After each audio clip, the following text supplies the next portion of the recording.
같이 기도하겠습니다.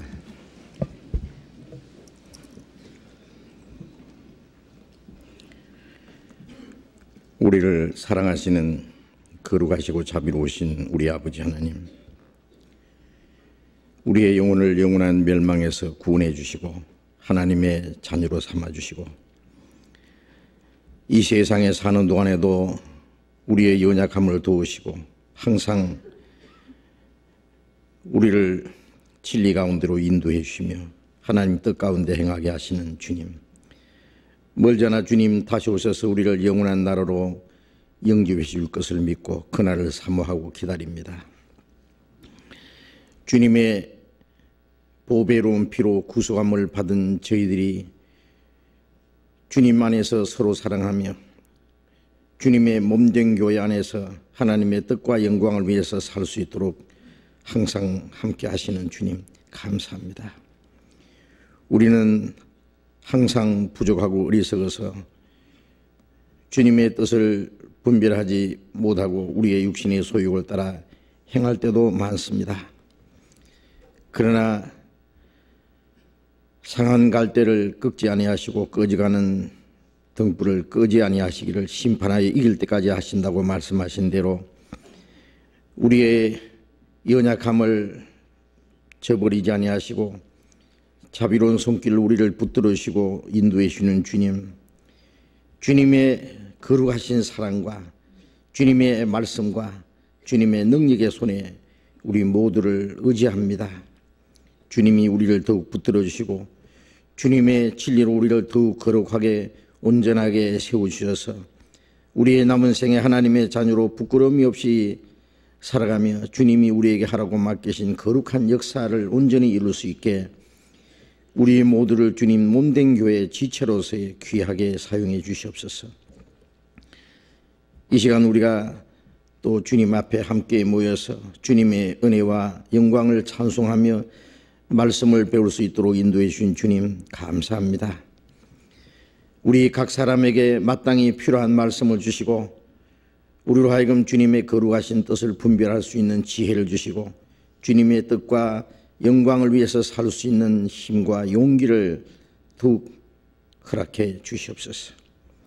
이 시간 함께 참여하지 못한 우리 형제자매들 어느 곳에 있든지 일일이 보살펴 주시고 병중에 있는 사람 속히 건강을 회복시켜 주시고 마음의 시험을 받는 사람 여러 가지 곤란 중에 있는 사람 일일이 보살펴 주셔서 한 사람도 실족지 않게 해 주시옵소서. 멀리 외국 땅에 있는 우리 형제자매들도 어느 곳에 있든지 더욱 주님을 의지하며 주님을 담대히 증거할 수 있도록 주님께서 함께해 주시옵소서. 이 시간 주 성령님께서 우리 가운데 두루 행하시며 인도해 주시기를 믿고 의지하오며 주 예수님 이름으로 기도드렸습니다. 아멘. 우리 시편 교독하겠습니다. 시편 86편 구약성경 864페이지입니다. 시편 86편 구약성경 864페이지 시편 86편 1절부터 끝절까지 교독하겠습니다. 여호와여 나는 곤고하고 궁핍하오니 귀를 기울여 내게 응답하소서.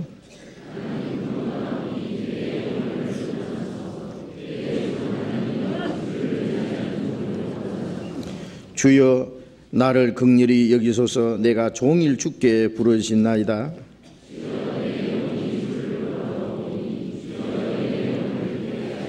주는 선하사 사유하기를 즐기시며 주께 부르짖는 자에게 인자함이 후하심이니이다.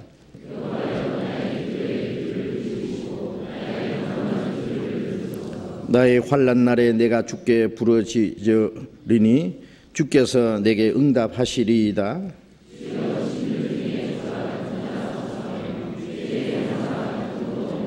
주여 주의 지으신 모든 열방이 와서 주의 앞에 경배하며 주의 이름에 영화를 돌리리이다.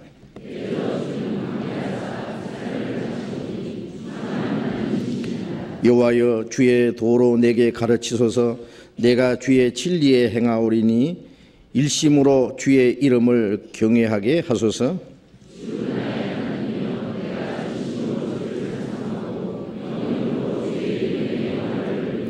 이는 내게 행하신 주의 인자가 크사 내 영혼을 깊은 음부에서 건지셨음이니이다.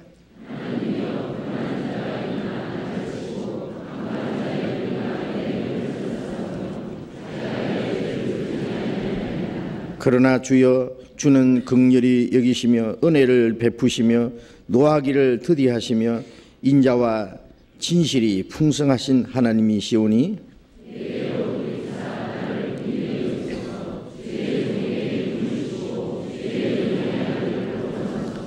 같이 읽겠습니다.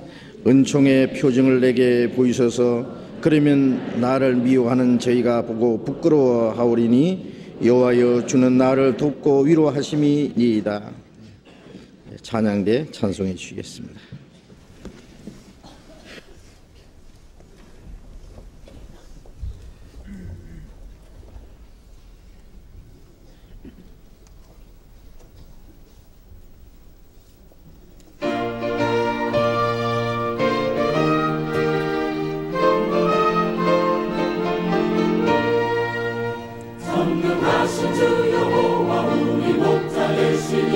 우리들은 아무것도 부족한 것 없도다.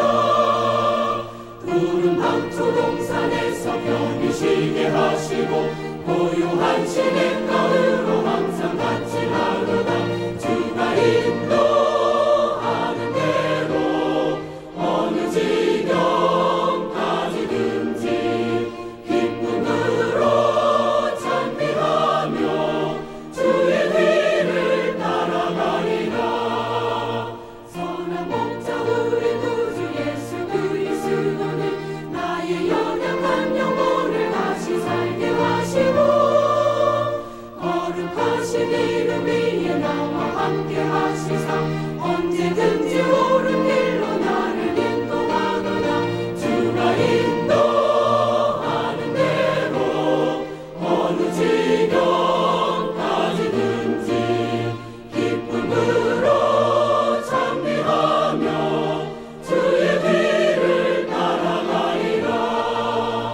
내가 사망의 음침한 골짜기 갈지라도 염려하고 두려울 것 아무것도 없겠네. 주가 항상 우리들과 한 가지로 계시네. 주의 막대와 진망이 나를 위로하도다. 주가 인도하는 대로 어느 지경까지든지 기쁨으로 찬미하며 주의 뒤를 따라가리라.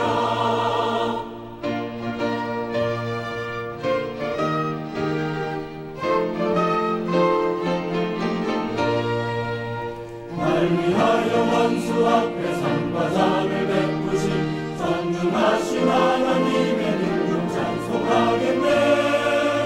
향기 나는 기름으로 내 머리에 바르고 우리들의 받은 자는 차고 넘치는도다.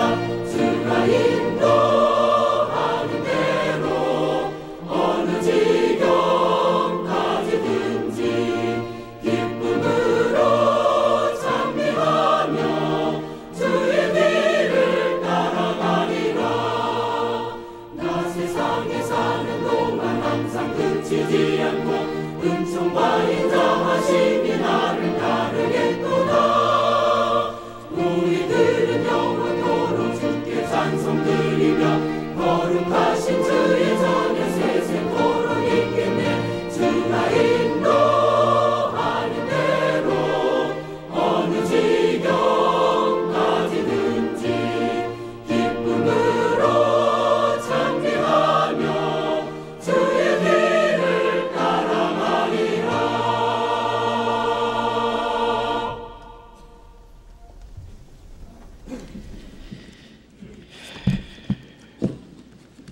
우리에게 항상 감동과 기쁨과 용기를 불러일으켜주는 찬송을 해주시는 우리 찬양대 형제자매들 감사합니다.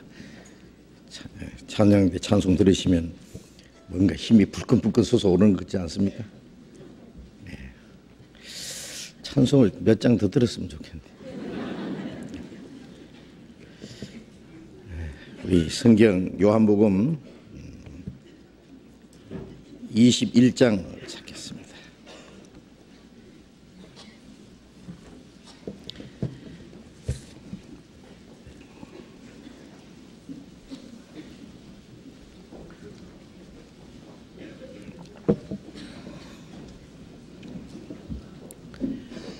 요한복음 21장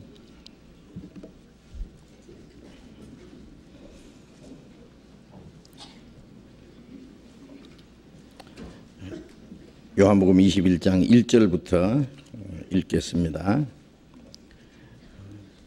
그 후에 예수께서 디베랴 바다에서 또 제자들에게 자기를 나타내셨으니 나타내신 일이 이러하니라. 시몬 베드로와 디도무라 하는 도마와 갈릴리 가나 사람 나다나엘과 세베대 아들들과 또 다른 제자 둘이 함께 있더니 시몬 베드로가 나는 물고기 잡으러 가노라 하매 저희가 우리도 함께 가겠다 하고 나가서 배에 올라서나 이 밤에 아무것도 잡지 못하였더니 날이 새어갈 때에 예수께서 바닷가에 서셨으나 제자들이 예수신 줄 알지 못하는지라. 예수께서 이르시되 얘들아 너희에게 고기가 있느냐 대답하되 없나이다. 가라사대 그물을 배 오른편에 던지라. 그리하면 얻으리라 하신대 이에 던졌더니 고기가 많아 그물을 들 수 없더라. 예수의 사랑하시는 그 제자가 베드로에게 이르되 주시라 하니 시몬 베드로가 벗고 있다가 주라 하는 말을 듣고 겉옷을 두른 후에 바다에 뛰어 내리더라.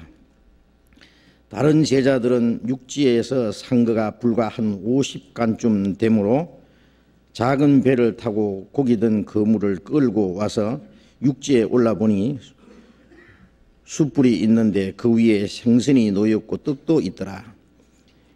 예수께서 가라사대 지금 잡은 생선을 좀 가져오라 하신대 시몬 베드로가 올라가서 그물을 육지에 끌어올리니 가득이 찬 큰 고기가 153마리라. 이같이 많으나 그물이 찢어지지 아니하였더라. 예수께서 가라사대 와서 조반을 먹으라 하시니 제자들이 주신 줄 아는 고로 당신이 누구냐 감히 묻는 자가 없더라. 예수께서 가셔서 떡을 가져다가 저희에게 주시고 생선도 그와 같이 하시니라. 이것은 예수께서 죽은 자 가운데서 살아나신 후에 세 번째로 제자들에게 나타나신 것이라. 거기까지. 우리가 요한복음을 지금 주일 아침에 계속 배우고 있는데 요한복음을 1장부터 배우는데 얼마나 걸렸는지 저도 잊어버렸어요. 아주 오래 걸렸습니다. 좀 자세히 배우느라고요. 성경 전체에서 요한복음이 가장 중요한 말씀이라고 그렇게 말씀드렸습니다.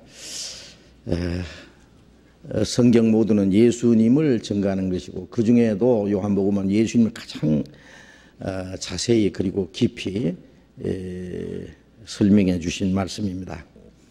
요한복음 한 장 한 장이 예수님이 어떠한 분이라는 것, 예수님이 우리와 무슨 관계가 있고 주님이 우리를 위해서 무엇을 해 주시는지가 기록이 되어 있습니다.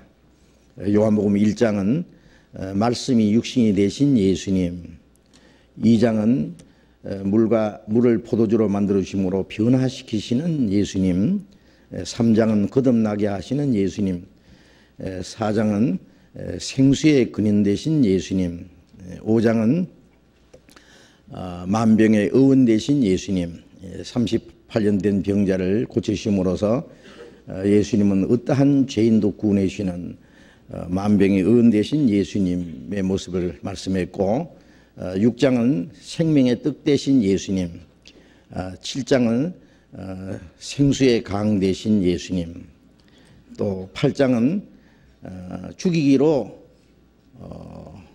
작정된 자를 놓아주시는 예수님. 간음 중에 잡힌 여자를 율법에 의해서 돌로 쳐 죽이라고 했는데 주님이 해방시키신 게 있잖아요. 율법의 저주에서 죽이기로 작정된 그 자를 해방시키시는 주님의 모습. 또 9장은 날 때부터 소경된 자를 고치심으로 생명의 빛 되신 예수님. 또 10장은 선한 목자 되신 예수님. 11장은 부활이요 생명이신 예수님. 또 12장은 평강의 왕이신 예수님. 예수님이 나귀를 타시고 예루살렘에 입성하신 것은 예수님의 평강의 왕으로 우리의 마음에 임하실 것을 보여주셨습니다. 요한복음 13장은 예수님이 제자들의 발을 씻기심으로 우리를 깨끗게 하시는 예수님. 요한복음 14장은 길이요 진리요 생명이신 예수님. 15장은 참 포도나무이신 예수님.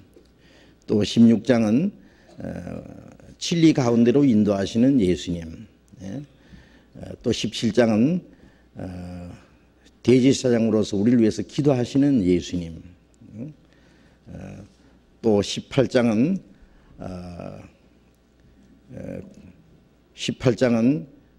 고난 받으시는 예수님. 19장은 십자가를 지신 예수님. 또 20장은 부활하신 예수님. 21장은 교제케 하시는 예수님.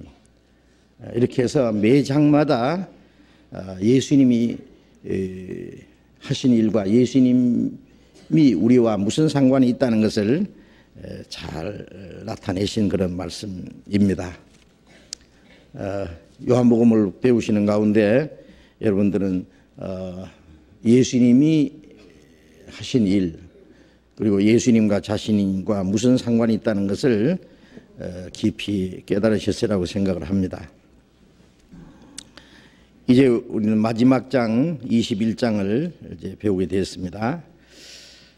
부활하신 예수님이 40일 동안 이 세상에 계시면서 12제자에게와 또 12제자 중에 가룟 유다는 목매어 죽었습니다마는 유다 대신에 맏대라고 하는 이 제자를 세웠는데 나중에 세웠는데 그 맏대도 다른 제자들처럼 예수님을 계속 따라다녔던 사람들입니다.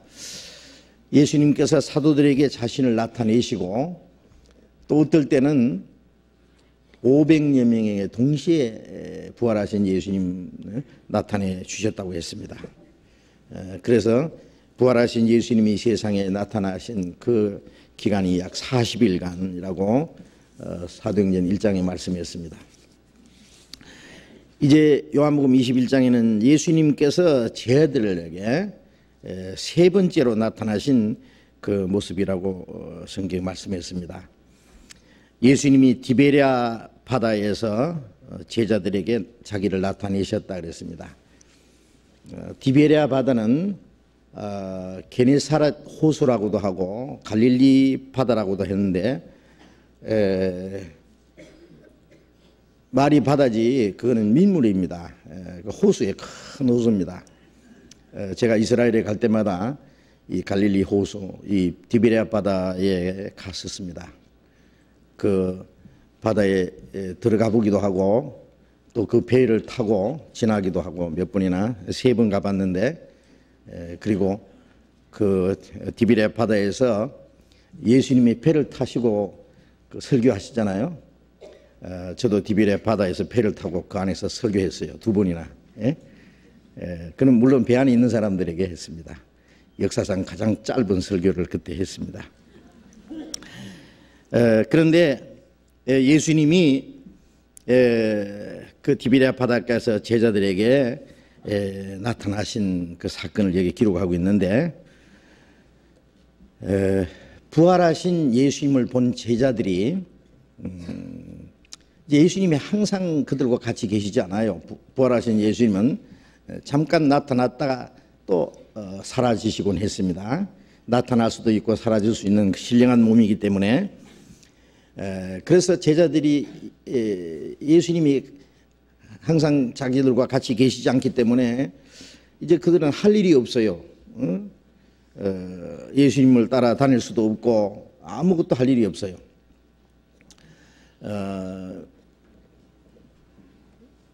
예수님이 성천하신 후에 열흘 후에 오순절에 성령이 강림하시기까지 예루살렘을 떠나지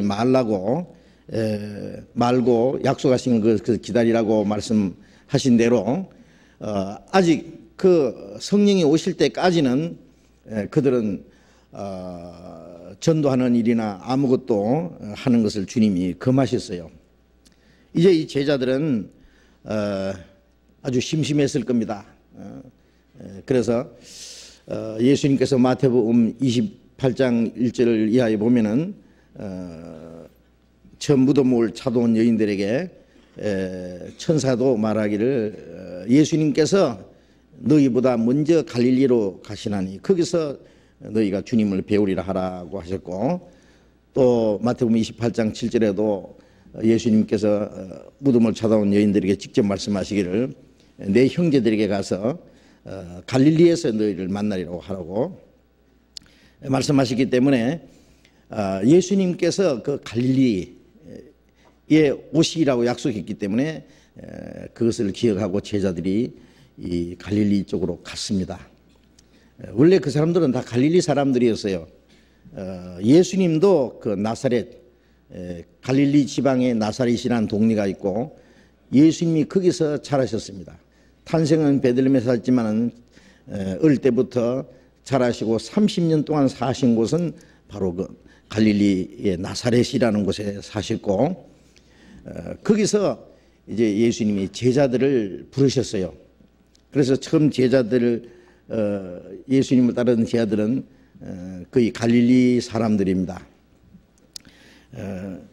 이제 제자들이 그 옛 고향으로 옛 집으로 다 이제 제자 돌아갔는데 그들은 이제 할 일도 없고 그리고 그들은 또 생활하기 위해서 무엇인가 했어야 될 겁니다. 그래서 베드로는 나는 물고기 잡으러 가노라 그랬어요. 그러니까 다른 제자들도 우리도 가겠다. 이제 제자들 중에 베드로가 항상 선두에 서고 다른 제자들은 베드로를 따라가는 입장이 있기 때문에 베드로가 물고기 잡으러 간다 그러니까 그러면 잘 가라 나는 딴 데로 간다 그러지 않고 우리도 같이 가겠다. 그리고 따라 나선 제자가 베드로와 그 7 제자였다고 했어요. 베드로와 함께 7 제자가 이제 물고기 잡으러 갔습니다. 그 7명 중에 3사람은 원래부터 어부였어요. 갈릴리에서 물고기 잡던 어부였습니다. 그 어부로 있다가 예수님의 그 부름을 받은 사람이기 때문에 그런데 밤새도록 물고기를 잡았는데 그물을 던졌는데 한 마리도 잡지 못했습니다. 예? 그랬죠? 3절에 보면은 시몬 베드로가 나는 물고기 잡으러 가노라 하며 저희가 우리도 함께 가겠다 하고 나가서 배에 올랐으나 이 밤에 아무것도 잡지 못하였더니 아무것도 잡지 못했습니다. 그들은 밤새도록 헛수고만 했어요. 그물을 던져서 끌어올보면 또 한 마리도 없고 물고기가 다 어디로 도망갔는지 아니면 이 제자들 중에 몇 사람은 아주 물고기 잡는데 선수입니다. 그런데 예수님 3년 반 동안 따라다니는 동안에 물고기 잡는 기술을 다 잊어버려서 그랬는지 어쨌든 한 마리도 잡지 못했어요. 그래서 이제 피곤하고 지금 배도 고프고 아주 허탈감에 빠져 있을 때에 예수님께서 그들에게 나타나신 겁니다. 자, 이 모습을 우리는 잠깐 생각해 볼 수 있습니다. 바로 3년 반 전에 똑같은 현상이 거기서 나타났습니다. 누가복음 5장 1절부터 11절에 보면은 예수님께서 그 디베랴 바다, 즉 갈릴리 바다에 나타나셔서 그 바닷가에서 그 많은 무리들이 예수님을 따르고 있었는데 그 바닷가에 배 한 척을 예수님이 잠깐 빌렸어요. 그 배가 바로 시몬 베드로의 배였습니다. 그 배에 타셔서 육지에 있는 사람들을 향해서 말씀하셨습니다. 배에 앉아서 조용히 말씀했습니다. 이제 여기 앉아 계신 분이 육지에 계신 분이라면은 예수님은 여기 배에 앉아서 육지에 있는 사람을 향해서 이제 말씀하신 겁니다. 긴 말씀을 하셨어요. 그리고는 이제 배 빌린 삭을 좀 줘야 될 거 아니에요. 그래서 이제 그 베드로에 그랬습니다. 깊은 곳에 가서 그물을 던지라 그랬어요. 그래서 베드로가 말하기를 우리가 밤이 맞도록 수고하였으되 얻은 것이 없지만은 말씀에 의하여 그물을 내리리이다. 그리고 이제 깊은 곳에 가서 그물을 던졌더니 너무 많이 잡혀가지고 막 그물이 찢어질 정도로. 그래서 자기 동업자인 그 세베대의 아들들의 그 요한과 야고보입니다. 그 배도 불러서 그물을 끌어올렸습니다. 너무 많은 고기가 잡혀서요. 베드로는 깜짝 놀라서 이 말씀하신 예수님, 그 배에서 예수님 말씀하실 때도 베드로도 같이 물론 들었죠. 그러나 예수님이 아직 누구신지를 알지 못하는 거예요. 예수님의 말씀은 힘이 있고 권위가 있고 사람의 마음에 큰 감동을 주고 영혼을 움직여주는 어떤 힘이 있었습니다. 그런데 예수님의 말씀으로 그 많은 물고기가 잡힌 것을 보고 이분은 바로 하나님이 보내신 분이라는 걸 알았어요. 예수님이 그리스도라는 것을 깨닫지는 못했겠지만은 바로 하나님께로 오신 분인 줄 알았고 그 물고기 잡은 것은 우연이 아니고 바로 하나님의 능력이라는 것을 알았어요. 그래서 베드로는 예수님 앞에 엎드려서 주여 나는 죄인으로소이다 나를 떠나소서 그렇게 말했습니다. 예수님이 베드로에게 아무 말씀 안 하셨어요. 야 베드로야 너 물고기 잡아가지고 너 비싸게 팔아먹었지? 응? 혹시 상한 물고기 너 섞어가지고 팔아먹었지? 응? 그런 말씀 안 하셨습니다. 베드로 아무 죄도 책망하지 않았습니다. 그리고 이 물고기 잡아먹고 사는 이 소박한 어부들이 무슨 그런 큰 죄를 지었겠어요. 그러나 베드로는 예수님이 바로 하나님이 함께 하신다는 사실을 깨닫자마자 그 하나님 앞에서 자기의 죄의 모습을 발견한 거예요. 우리가 하나님의 임재를 발견할 때 제일 먼저 발견하는 것이 하나님 앞에 자기의 모습입니다. 자기의 죄의 모습입니다. 아무리 사람 앞에 의롭고 경건하다고 한 사람들도 하나님 앞에서 의롭다고 할 수 있는 사람은 없을 겁니다. 하나님의 거룩하심 앞에서는 죄인인 것이 드러날 거예요. 베드로는 죄인으로서이다 나를 떠나소서 그랬습니다. 주님 앞에 내가 있는 것을 감당치 못하겠습니다. 베드로는 물고기 잡은 거 보고 야 수지 맞았다 한 것이 아니라 물고기를 잡게 하신 주님을 본 겁니다. 그래서 주여라고 그렇게 말했습니다. 그리고 하나님의 능력 앞에 자기가 이제 엎드러진 거예요. 예수님 말씀에 이후로는 네가 사람을 취하리라. 똑같은 말씀이 마가복음 1장에는 이제 나를 따르라. 내가 너를 사람 낚는 어부가 되게 하리라. 사람 낚는 어부가 되게 하리라. 그거 말씀하셨습니다. 그때부터 베드로는 모든 걸 다 버리고 주님을 따랐습니다.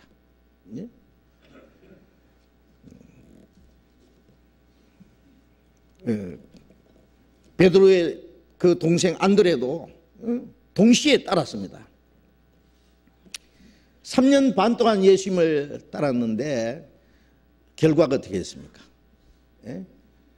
예수님이 잡혀가실 때 베드로는 멀찌감치 주님을 따라가다가 이 사람도 예수의 제자라니까 나는 아니다.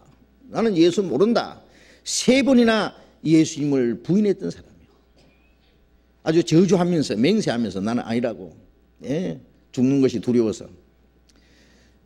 예수님을 따랐지만은 나를 따르라고 했는데 예수님을 끝까지 따르지 못하고 예수님을 따르는데 아주 처절하게 실패한 그런 경험을 가진 사람입니다.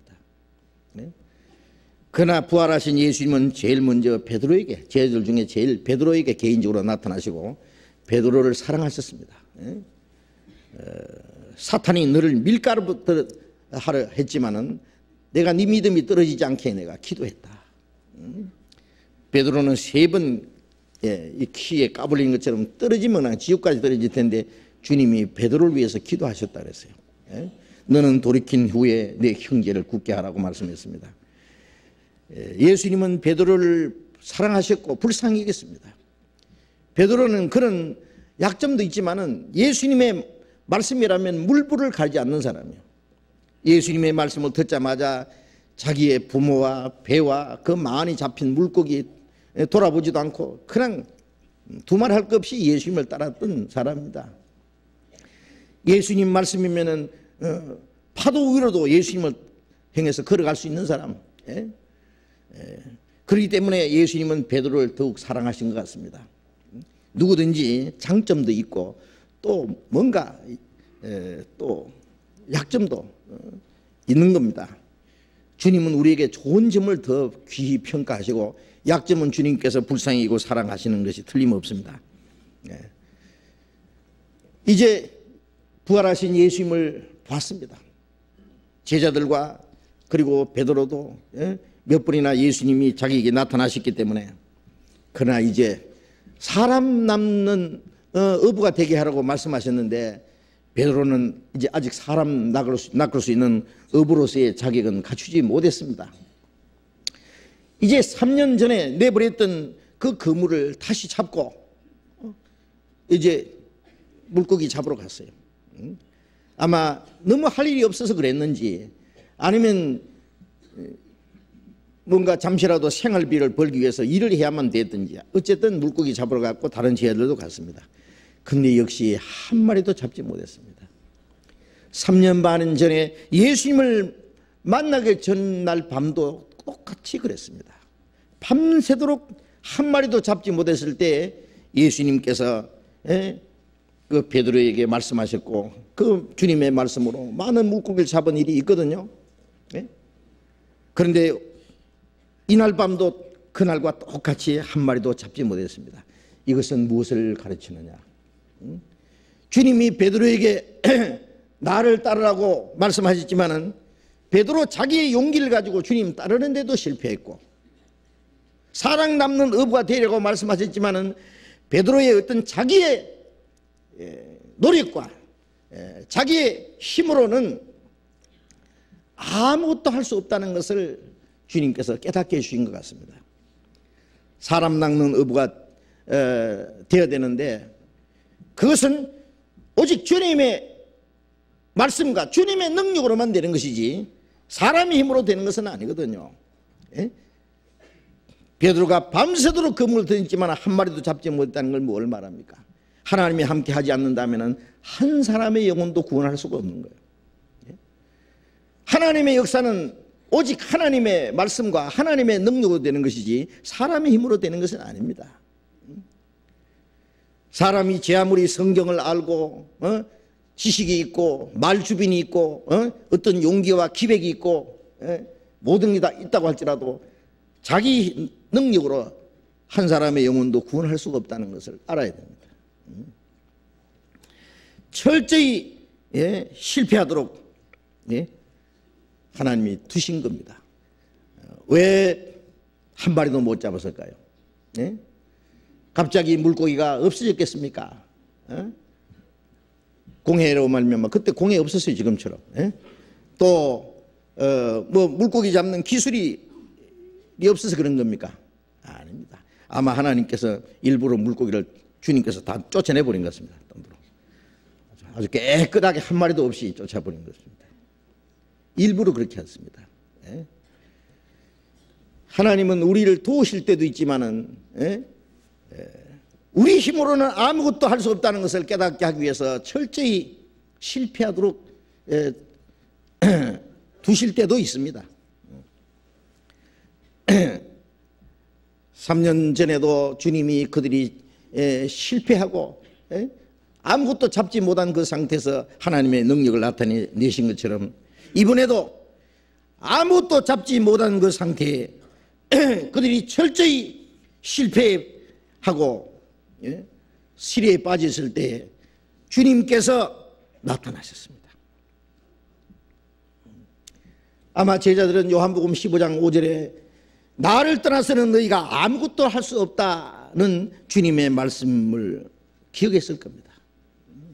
주님이 그들과 같이 계시지 않습니다. 주님이 아직 말씀하지 않았습니다. 주님이 능력으로 그들을 도와주지 않았습니다. 그래서 그들은 아무것도 할 수 없다는 것을 깨달아야만 됐습니다. 아무것도 할 수 없다는 걸 깨닫고 오직 주님의 역사는 주님의 말씀과 주님의 능력으로만 된다는 사실을 그들이 알아야 됩니다. 많은 사람들이 이 사실을 알지 못하기 때문에 하나님의 일을 자기의 어떤 용기와 자기의 힘으로 자기의 어떤 방법으로 수단 방법으로 하나님의 일을 하려고 하는 사람들이 너무나 많습니다.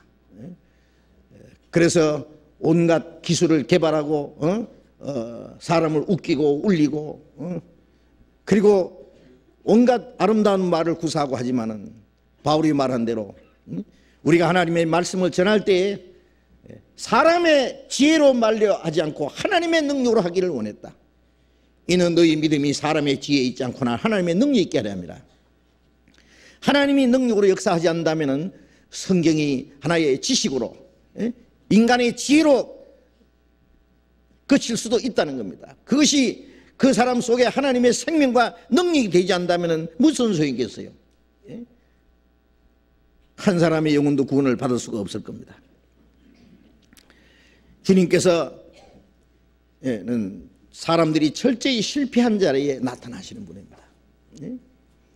우리가 하나님 앞에 멸망받을 비참한 죄인인 것을 깨닫고 하나님 앞에 도움과 용서를 구할 때 하나님이 그 영혼을 구원해 주시는 것처럼 우리 힘으로는 아무것도 할 수 없다는 것을 깨달을 때 인간이 철저히 실패한 그곳에 주님은 나타나시는 분입니다. 그래서 주님의 말씀과 주님의 능력을 나타내시기를 원하시는 분입니다. 이제 아무것도 잡지 못한 그 자리에서 예수님이 나타났습니다. 4절에 21장 4절에 날이 새어갈 때에 예수께서 바닷가에 서셨으나 제자들이 예수신 줄 알지 못하는지라. 예수께서 이르시되 얘들아 너희에게 고기가 있느냐 대답하되 없나이다. 예수님께서 바닷가에 나타났습니다. 언덕 위에 서셨습니다. 제자들은 예수님인 줄 알아보지 못했습니다. 예수님이 얘들아 이 말씀은 요즘 말로 하면은 이 젊은이들아 너에게 고기가 있느냐 고기 많이 잡았냐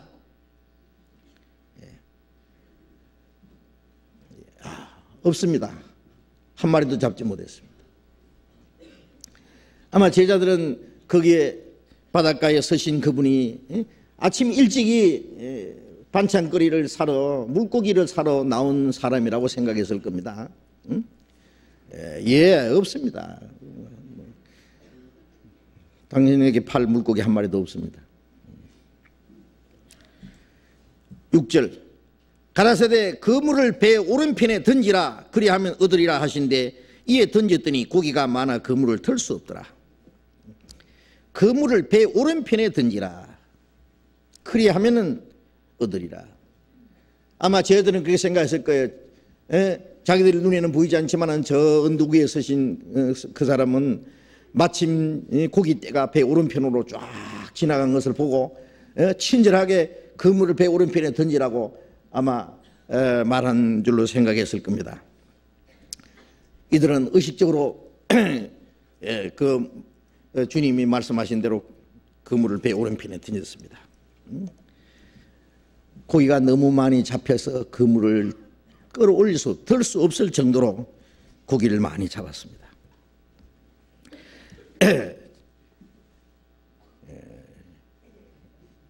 마태복음 13장 47절부터 48절에 보면은 예수님께서 천국은 마치 바다에 그물을 던지는 것과 같다.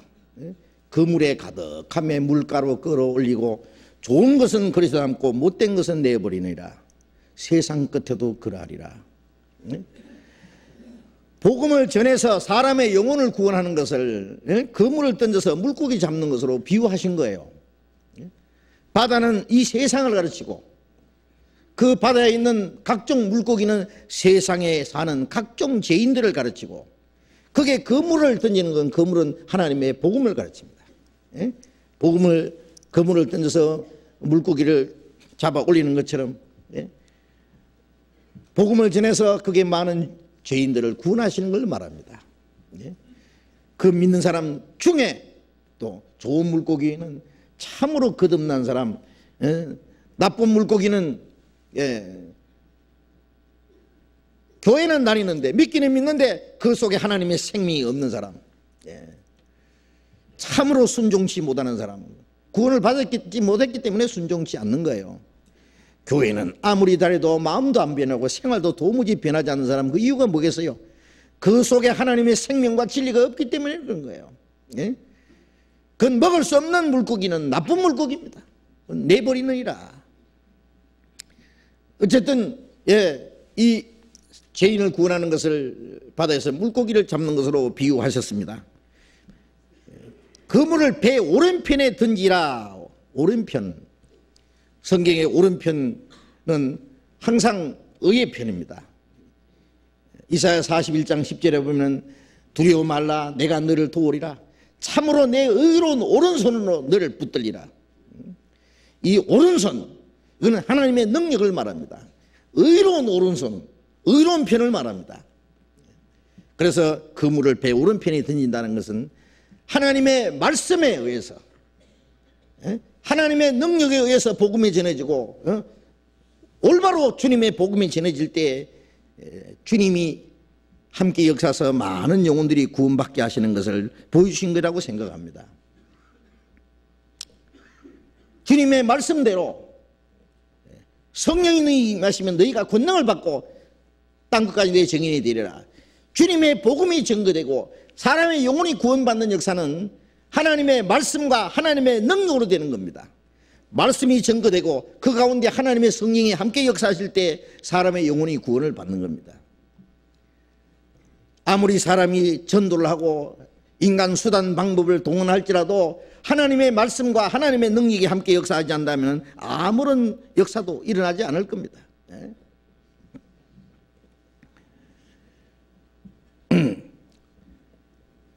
그래서 초대교회 그리스도인들은요, 구원받은 성도들은 이 예수님이 하신 말씀이라든지 사람 남는 어부가 된다든지 이런 말씀을 통해서 구원받은 사람을 물고기로 비유한 거예요. 물고기로 이렇게 표현했습니다. 그래서 그리스도인들의 표시가 물고기예요. 이렇게 원형을 겹쳐서 두 개 그리면 물고기 모양이 되잖아요. 그래서 이 코바디스라는 영화 같은 데 보면 저 사람이 그리스도인인가 아닌가 알고 싶으면 슬쩍 물고기를 한번 그려보는 거예요. 그러면 깜짝 놀라서요. 서로 부둥키 않고 그때부터 서로 사랑하며 운명을 같이 하는 겁니다. 구원받은 사람이 구원받은 또 다른 사람을 만난다는 것은 얼마나 귀한 일 아닙니까? 그 그리스도인의 모습이 물고기였습니다. 지금은 말이에요, 사람들이 그냥 십자가, 교회당 꼭대기도 십자가, 목걸이도 십자가인데 옛날에 사람들은 물고기 표시를 많이 했습니다. 그래서 예수님은 어디에 물고기 있는지를 아시죠? 그렇죠? 어디에 물고기가 있는지를 아시기 때문에 그 물고기 있는 곳에 그물을 던지게 합니다. 아니면은 또 주님이 물고기를 갑자기 모으실 수도 있을 겁니다. 물고기를 도망가게도 만드시고 물고기를 또 한 곳으로 모으게도 하실 겁니다. 주님은 구원받기로 준비된 영혼들이 있는 곳으로 복음 전하는 사람들을 인도하십니다. 그래서 어떤 때는 전도하라고 하면 그리고 가지 마라, 다른 곳으로 가라. 저쪽에는 그러면 전도하지 마라, 나중에 전도하라고. 준비된 후에. 사도행전에 보면 그런 말씀이 있습니다. 주님은 복음 전할 수 있는 방향을 지시해 주시고 가르쳐 주시고 그리고 말씀을 간절히 사모하는 영혼들이 있는 그곳으로 인도하십니다. 주님은 고넬료에게 복음을 전하도록 인도하셨고, 저 광야에 에티오피아 그 국고를 맡은 건수가 있는 네시에게 전도하러 빌립을 또 보내셨습니다. 말씀을 기다리는 사람에게, 구원받기로 간절히 마음의 준비가 된 사람들에게, 아니면 많은 사람들이 복음을 기다리는 그 사람들에게 주님은 인도하셔서 그곳에서 복음을 전하도록 하십니다. 그리고 그곳에서 주님이 함께 역사하시고 주님의 말씀대로 복음을 전할 때는 하나님의 능력으로 많은 영혼이 구원받는 역사가 반드시 일어날 겁니다.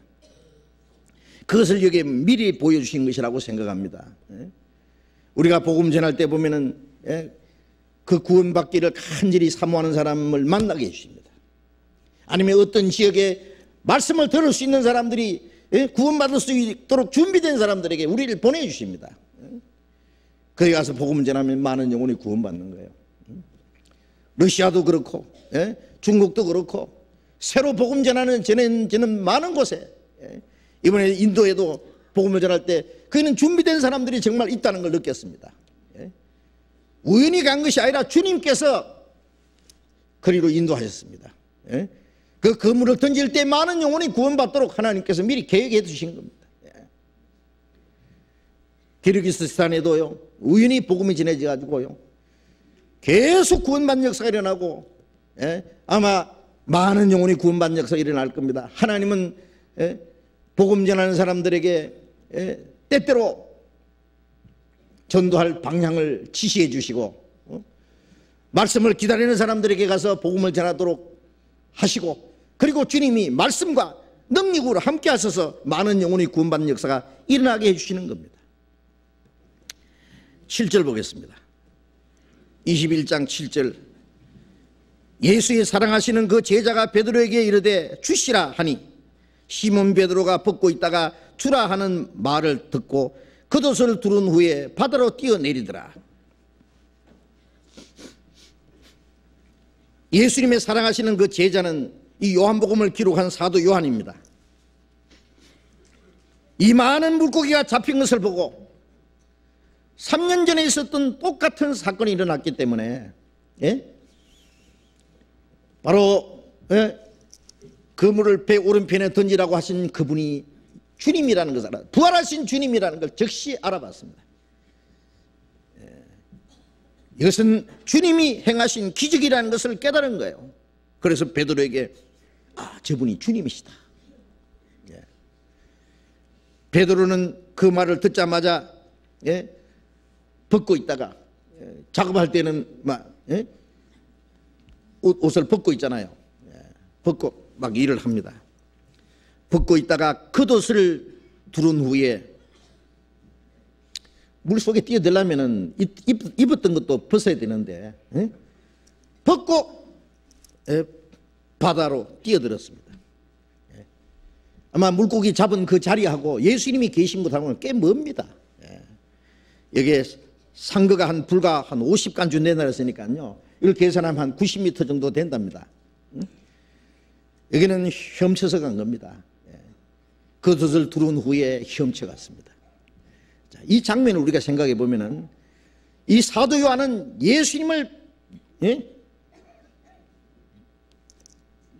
저분이 예수님이라는 것을 깨닫는데 아주 빨랐습니다. 그러니까 이 사도 요한은 관찰하는데 아주 빠른 사람이고, 그러나 베드로는 행동에 빠른 사람입니다.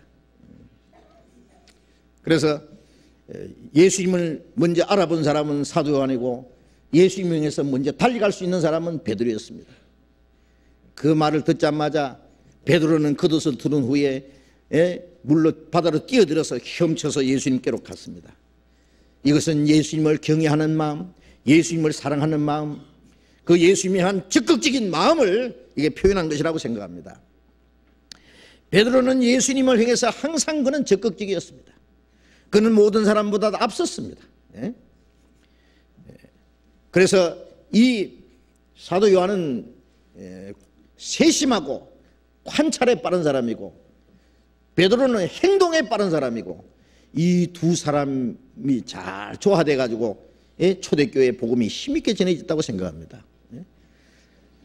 세심하게 모든 것을 빨리 깨닫고 관찰에 능한 사람, 빠른 사람도 있어야 되고, 그리고 행동에 빠른 사람도 또 있어야 됩니다. 하나님이 이런 사람들을 다 잘 조화해서 하나님의 복음이 전해지도록, 그리고 초대교회의 이 베드로와 요한이 이 사람들을 통해서 초대교회 교회가 세워지고, 그리고 주님의 역사가 이루어지는데 아마 중요한 역할을 했을 거라고 생각을 합니다. 마가복음 1장을 잠깐 봅시다. 마가복음 1장. 마가복음 1장 16절부터 봅니다. 마가복음 1장 16절. 갈릴리 해변으로 지나가시다가 시몬과 그 형제 안드레가 바다에 그물 던지는 것을 보시니 저희는 어부라. 예수께서 가라사대 나를 따라오느라 내가 너희로 사람을 낚는 어부가 되게 하리라 하시니 곧 그물을 버려두고 쫓으니라. 조금 더 가시다가 세베대의 아들 야고보와 그 형제 요한을 보시니 저희도 배에 있어 그물을 깁는데 곧 부르시니 그 아비 세베대를 사꾼들과 함께 배에 버려두고 예수를 따라가니라. 이 말씀에 보면은 여기 마가복음에서는 아주 간단하게 설명했습니다. 베드로는 그물 던지는 그곳에서 주님이 부르셨습니다. 나를 따르라. 나를 따르면 사람 낚는 어부가 되게 하리라.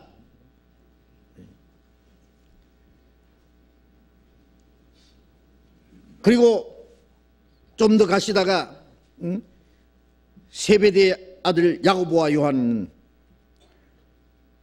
배에서 그물을 깁고 있습니다. 찢어진 그물을, 그물 깁는 것도 큰일이에요. 찢어진 그물을 던지면은요, 뭐 헛일하죠. 그 그물, 그 고기가 잡혀서도 다 새 나가니까 그 그물을 잘 깁어야 됩니다. 베드로는 그물 던지는 데서 부르심을 받았고 요한은 그물 깁는 데서 부름을 받았다는 것도 의미심장한 겁니다. 그러니까 베드로는 항상 복음 전하는 데 앞장선 겁니다. 그물 던지듯이. 오순절에 성령이 강림하실 때 120명 중에 베드로가 앞장서서 말씀을 전하는 사람도 베드로입니다.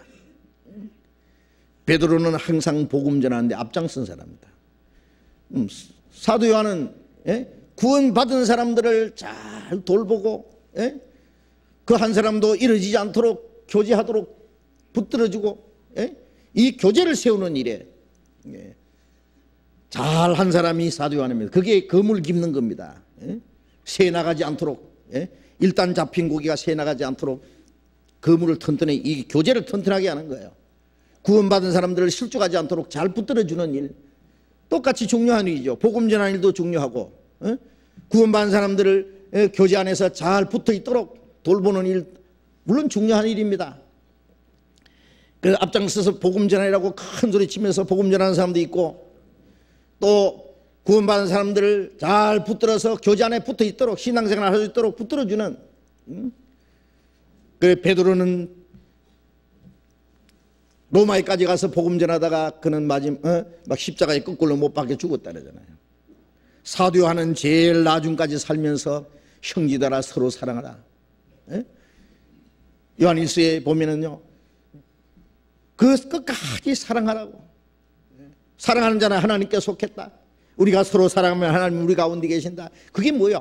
하나님과 함께하는 교제를 말합니다. 교제. 이것을 너에게 기록하면 너희로 우리와 사귐이 있게 하려 합니다.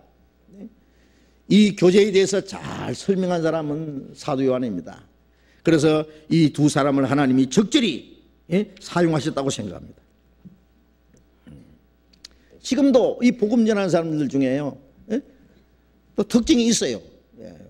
복음 전하는 일 하는 사람, 또 그리스도인들을 잘 붙들어주고 세심하게 돌봐주는 사람, 하나님이 그런 사람들을 다 필요로 해서 귀중하게 사용하십니다. 요한복음 21장 21장 9절 봅니다.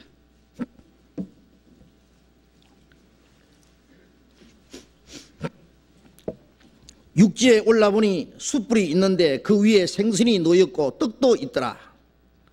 예수께서 가라사대 지금 잡은 생선을 좀 가져오라 하신대. 육지에 올라가 보니까 숯불이 있고 그 위에 생선이 놓였고 숯불 위에 아주 생선이 적당하고 굽혀 있고 옆에 떡도 있더라.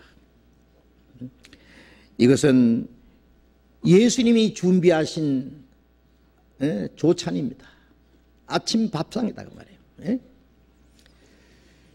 밤새도록 그 바다에서 물고기 잡느라고 수고하고 잡았으면 그래도 좀 좋았을 때 한 마리도 못 잡고 피곤하고 허탈감에 지쳐있는 제자들, 온몸은 바닷물에 젖었고 춥고 배고프고 한 그 제자들을 위해서 예수님은 숯불을 피워놨습니다.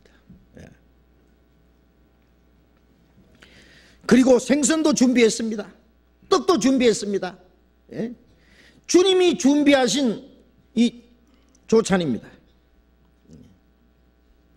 자, 우리가 이 말씀 보면은요, 주님이 어떻게 이걸 준비하셨을까? 주님이 어떤 사람 말하기를 아마 그 전에 지나가는 배를 불려서 아마 물고기 좀 샀는 모양이다. 주님이 물고기 사실 필요 없습니다. 천사가 준비했는가? 물론 그럴 수도 있겠지만 그럴 필요도 없습니다. 주님은 직접 준비하십니다. 어떤 사람 부자빵매기로 떡 나오라 뚝딱, 생선 나오더라 뚝딱, 그런 건 없습니다. 그러나 예수님은 할 수 있습니다. 빛이 있으라 하심에 빛이 있었습니다. 말씀으로 무엇이든지 창조하신 분입니다. 말씀으로 우주를 다스리신 분입니다. 그분이 뭐 따로 준비할 필요 없습니다. 주님은 자기의 능력으로 숯불도 피우고, 주님의 능력으로 예수님이 바다에서 물고기 잡을 필요 없습니다. 즉시 물고기를 만들 수 있는 분, 떡도 만드셨습니다. 저희들을 위해서 특별히 준비하신 겁니다. 하나님이 준비하신 식사입니다. 이거. 너무나 귀하지 않습니까? 이스라엘 백성들은 광야에서 하늘에서 만나를 내려서 그들에게 먹였습니다. 고기가 먹고 싶다니까 메추라기를 또 보냈습니다. 반석을 쳐서 물을 먹였습니다. 사람이 전능자의 떡을 먹으며 하나님이 만드신 물을 마셨도다. 그렇습니다. 하나님은 애굽 종되었던 데서 그들을 건져내시고 광야에 지치어 피곤해 있는 사람 그들에게 떡을 먹이시고 물을 먹이시고 고기 먹고 싶다니까 또 메추라기를 보내주셨습니다. 하나님의 자비하심이 얼마나 큰지. 또 열왕기상에 보면은 엘리야가 이세벨이 엘리야를 잡아 죽이려니까 도망가다가 지쳐서 쓰러져서 깊이 잠들었을 때 천사가 그를 어루만졌습니다. 일어나라. 보니까 숯불이 있고 생선이 있고 숯불이 있고 떡이 있고 물병이 놓여 있었습니다. 먹고 기운을 차려라. 거기도 하나님이 준비하신 떡입니다. 하나님이 숯불을 피워놓고 그리고 그 어렸던 몸을 녹이게 하고 주님 배를 채우게 하고 그에게 물을 먹였습니다. 하나님이 만드신 것을 먹은 겁니다. 예수님께서 빈들판에 며칠 동안 예수님을 따라다니는 그 많은 무리에게 이들을 굶겨서 보낼 수 없다. 어린아이가 가져온 떡 5개 물고기 2마리 가지고 기적을 베풀어서 5천여 명에 먹이신 사건이 있습니다. 제 아들은 그것을 봤습니다. 이제 7명 제자들을 위해서 예수님이 조찬을 준비해 주셨습니다. 주님이 준비하신 겁니다. 주님이. 여기서 우리는 잠깐 생각해 봐야 됩니다. 이건 아주 의미심장합니다. 요한복음 6장 51절에 보면은 예수님이 나는 하늘에서 내려온 산떡이니 사람이 이 떡을 먹으면 영생하리라고 말씀했습니다. 예수님은 하늘에서부터 땅에 내려온 생명의 떡입니다. 마태복음 26장 26절에 예수님이 십자가에 죽으시기 전날 밤에 떡을 가지고 축복하시고 제자들에게 떼어주시면서 먹어라! 이것은 내 몸이니라. 예수님이 십자가에 달려서 찔리고 상하고 예수님 몸이 찢어지고 예수님이 고난받고 죽으심으로 우리에게 생명의 떡이 되실 걸 가르칩니다. 우리가 그 구원을 받을 때 주님의 생명의 떡을 먹은 겁니다. 사람이 이 떡을 먹으면 영생하리라. 믿는 자는 영생을 가졌나니. 믿는 게 먹는 거예요. 우리를 위한 생명의 떡입니다. 그런데 누가복음 24장에 보면은 부활하신 예수님이 제자들에게 나타났습니다. 너에게 무슨 먹을 것이 있느냐? 제자들이 구운 생선 한 토막을 드렸습니다. 제자들 앞에서 그 생선을 예수님이 잡수셨습니다. 죽으시기 전날 밤에 예수님이 떡을 떼어서 주시면서 먹어라, 이건 내 몸이라. 부활하신 예수님은 먹을 것이 있느냐? 제자들이 드리는 생선 한 토막, 구운 생선 한 토막을 잡수셨다는 건 뭘 말합니까?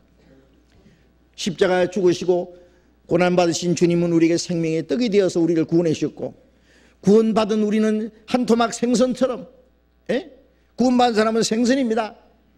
생선을 잡아서 토막을 내서 굽어서 주님께 드린다는 걸 뭐라 말합니까?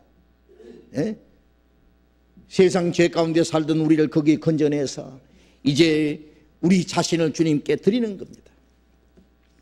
내 욕망과 내 계획과 내 의지와 내 이상과 내 모든 것은 완전히 굽어서 드리는 것처럼 내 자신을 다 주님께 바쳐서 온전한 순종을 주님께 드리는 겁니다. 주님은 그것을 받았습니다. 주님은 십자가 죽어서 우리 영혼을 구원해 주셨고, 구원받은 사람은 우리가 살아도 주를 위해 살고 죽어도 주를 위해 죽는다는 그 말씀처럼 자기를 주님께 드려서 한 토막 생선처럼 주님께 바칠 때 주님은 우리의 순종을 받으시는 겁니다.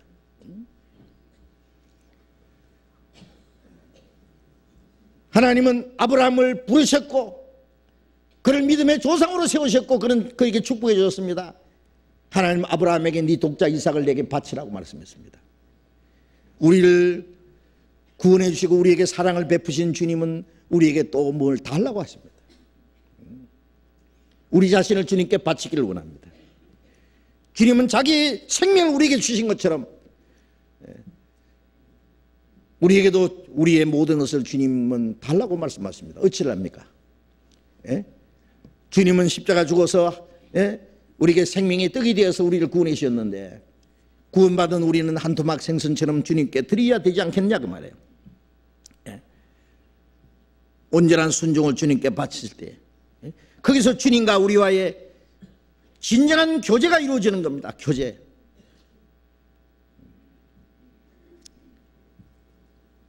주님이 우리를 구원하신 목적은 우리와 진정한 교제를 이루기 위해서입니다. 주님이 우리를 사랑하셨고 우리가 주님을 참으로 사랑할 때 주님과 진정한 교제가 이루어집니다. 두 친구가 말이에요. 한 사람은 한 친구에 대해서 아주 진실합니다. 한 사람은 그 친구에 대해서 진실하지 못할 때 그게는 진정한 교제가 이루어질 수 없어요. 진실과 진실이 부닥칠 때 그게 진정한 교제가 이루어지는 거예요. 주님은 우리를 향해서 얼마나 진실하십니까? 얼마나 큰 사랑을 베풀었습니까? 우리는 거기에 대해서 주님에 대해서 우리가 얼마나 진실합니까? 얼마나 우리의 마음과 사랑을 받습니까? 주님과 진정한 교제가 이루어질 수가 있겠습니까? 주님은 이제 지금 잡은 생선을 좀 가져오느라고 하십니다. 지금 잡은 생선을 좀 가져오느라. 여기 있는 생선이 모자라서가 아닙니다. 지금 잡은 생선은 주님의 말씀하셨고 주님의 능력이 역사하심으로 잡힌 생선, 그 주님의 말씀대로 순종해서 제자들이 수고해서 얻은 생선, 이 주님의 말씀과 주님의 말씀에 순종한 제자들이 함께 함으로써 얻어진 이 생선이라는 것은 그것으로 인해서 주님과 제자들과 함께 나누시겠다, 그것으로 해서 주님과 함께 기쁨을 가지겠다는 겁니다. 주님은 우리에게 말씀하시고 주님의 능력을 나타내시고 그 주님의 말씀과 능력을 의지한 사람들이 복음을 전해서 많은 영혼이 구원받을 때에 그로 말미암아 우리는 주님과 함께 기뻐할 수 있습니다. 주님의 말씀하시고 거기에 순종한 사람들이로 말미암아 하나님의 역사가 나타났을 때에 거기서 주님과 함께 기뻐하시기 원합니다.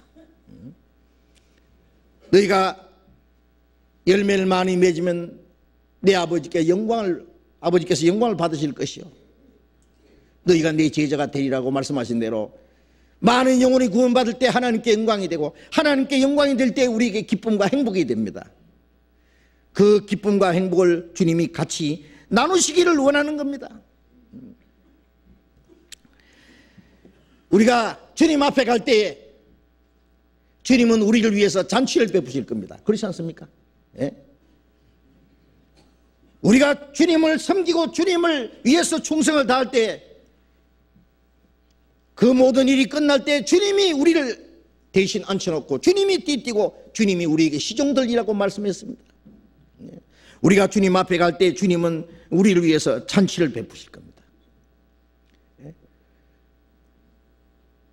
주님이 말씀하시고 주님의 능력으로 말미암아 많은 영혼이 구원받은 하나님의 역사가 나타난 그 일에 대해서 주님이 함께 기뻐하시고 하나님께 영광 돌리기를 원하시는 겁니다. 와서 조찬을 먹으라고 말씀했습니다. 여기에 12절에 예수께서 가라사대 와서 조찬을 먹으라, 와서 조반을 먹어라. 이 말씀이 영어 번역에는요, come and break your fast.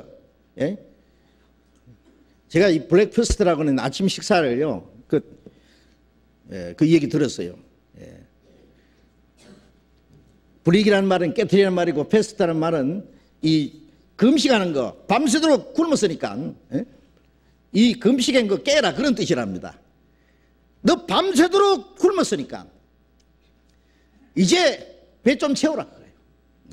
Come and break your fast.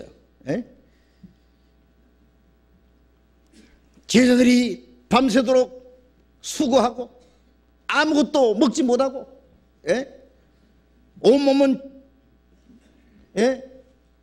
바닷물에 젖어서 춥고 정말 춥고 배고프고 피곤하고 아무것도 잡지 못한 그 상태에서 예수님께서 그들에게 나타나시고 예수님은 그들을 불쌍히 계신 겁니다.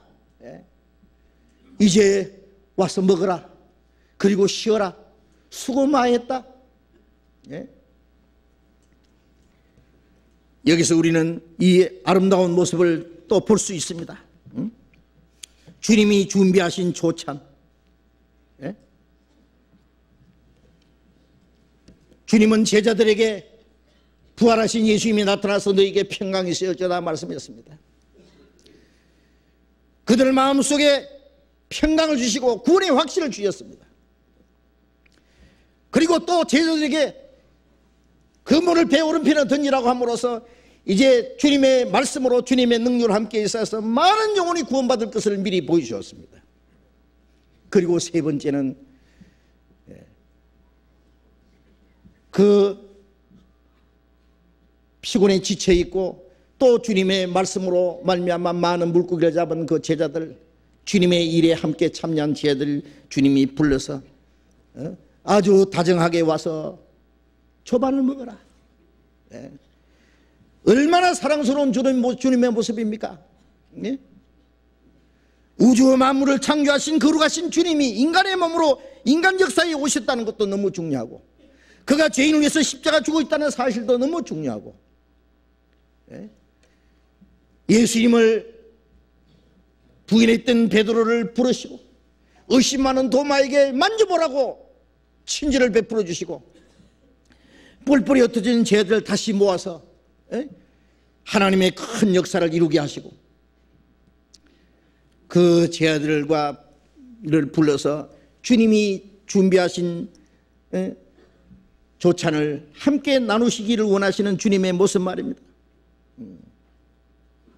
구원받은 자리에서 일하는 자리에서 교제하는 자리로 인도하시는 주님의 모습입니다. 우리가 구원받았다는 사실도 너무 중요합니다. 철저히 실패한 자리에서 주님의 부르심을 받고 주님의 은혜를 받은 저희들입니다. 우리가 구원을 받았다는 것은요, 구원받을 때 우리 자신이 죄인인 걸 깨닫고 내 인생을 철저히 실패한 자라는 것을 깨달은 상태를 말합니다. 자기 힘으로 무엇이든지 할 수 있다고 생각하는 사람들은 하나님께 돌아오기를 싫어합니다. 부자가 구원받기 어렵다는 것도요, 돈만 있으면 무엇이든지 할 수 있다고 생각하는 사람들은 하나님의 도움을 필요로 하지 않습니다. 우리는 세상에 빈손으로 왔다가 빈손으로 가는 일생에 자랑한 수고와 슬픔뿐이라는 거예요. 마음이 가난한 자는 복이 있다고 천국이 저희 것임이라는 말씀한 대로 마음을 하나님께 피워놓을 때 인생이라는 것은 아무런 의미도 없고 이 땅에 고생을 위해서 태어났다가 헛되이 죽어가는 우리의 모습을 발견하고 하나님의 자비와 은혜를 구할 때 우리 영혼이 구원받는 거 아닙니까? 철저히 실패한 자리에서 내가 하나님 앞에 비참한 죄인인 것을 깨닫고 하나님의 긍휼하심을 구할 때 하나님이 우리에게 은혜를 베푸시는 것 같이 우리가 멸망받을 운명에서 구원을 받은 겁니다. 그것도 너무 귀중합니다. 또 구원받은 우리들이 주님의 말씀대로 복음을 전해서 많은 영혼이 구원받는 하나님의 역사가 나타나는 것도 너무 귀중한 일입니다. 그러나 그보다 더 귀중한 것은 주님과 함께 먹고 마시고 주님과 함께 교제하는 즐거움, 그 교제하는 자리로 주님이 우리를 이끄신다는 것은 더욱 중요한 겁니다. 구원받은 자리에서 이제 한 걸음 더 나가서 주님의 복음을 전하고 하나님의 역사에 우리가 함께 참여하는 겁니다. 하나님의 말씀과 능력으로 하나님의 역사가 이루어지는 것에 우리가 쓰임받는 것, 귀하지 않습니까? 그리고 또 한 걸음 더 나아가서 주님과 교제하는 그곳으로 우리를 인도하시는 겁니다.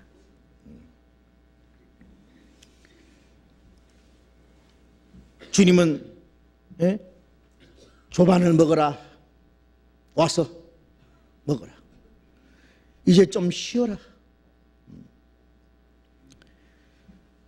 13절에 보면은 예수께서 갓에서 떡을 가져다가 저희에게 주시고 생선도 그와 같이 하시니라.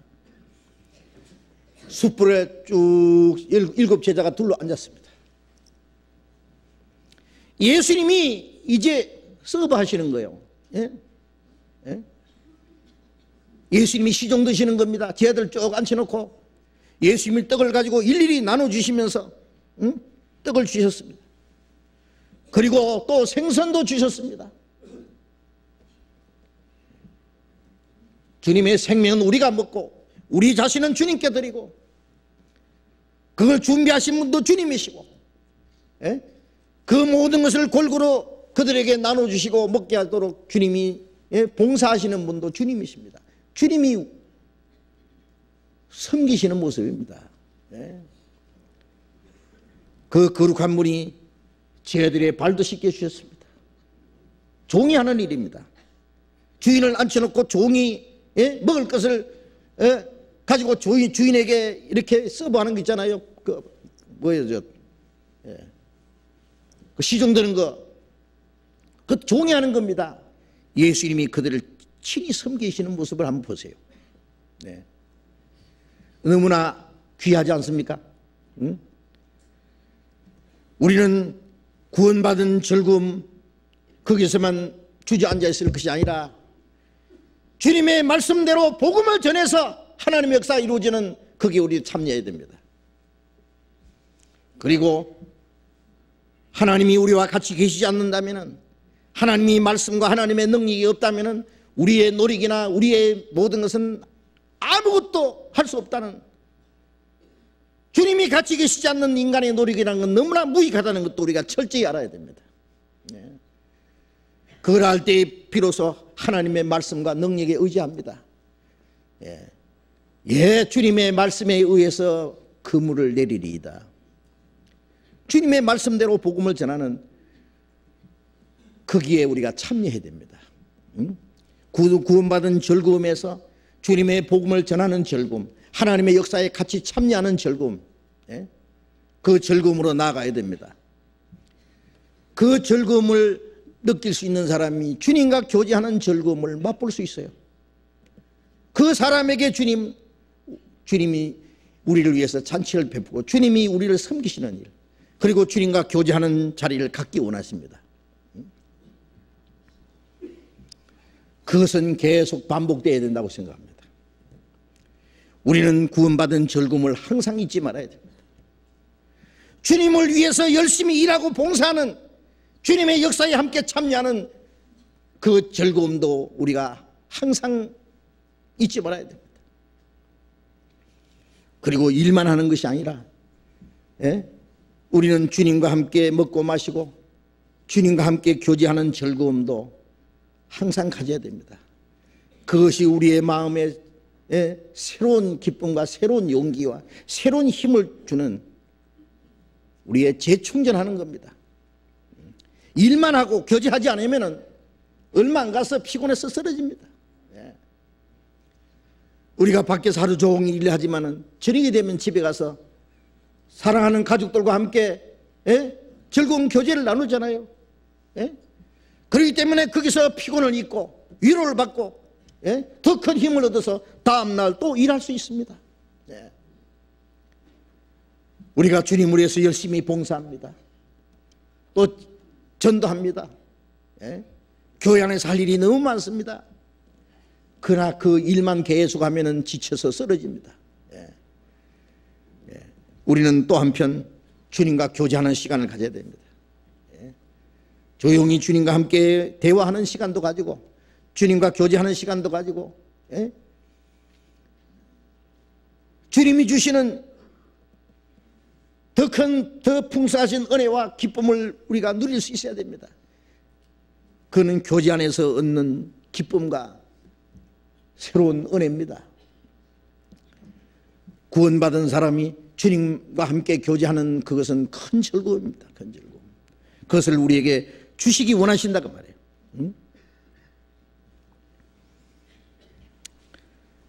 11절 봅니다. 요한복음 21장 11절.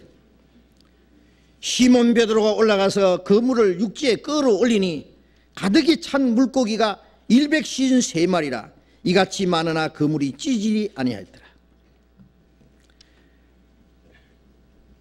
가득히 찬 큰 고기가 153마리. 여기는 막 큰 고기만 잡혔습니다. 피레미 같은 건 안 잡혔습니다. 큰 물고기. 여기에 정확하게 셌습니다. 153마리. 어떤 사람은 153마리 이것도 해석하려고 또 머리 싸매고 하는 사람이 있는데 그 모나미 볼펜에 보면 153 하여튼 모르겠습니다. 그래서 어떤 형제는 뭐 식당 이름을 꼬불꼬불 153 하여튼 153이라는 것까지는 좋은데 그걸 야단스럽게 해석하면 안 됩니다. 뭐 어떤 사람은 이 세상에 153개 나라가 될 때 세상이 끝난다고 한 거다. 또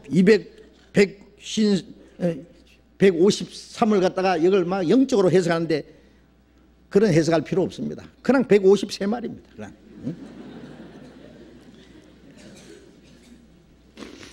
여기 중요한 것은 제자들이 그 수를 세었다는 문제입니다.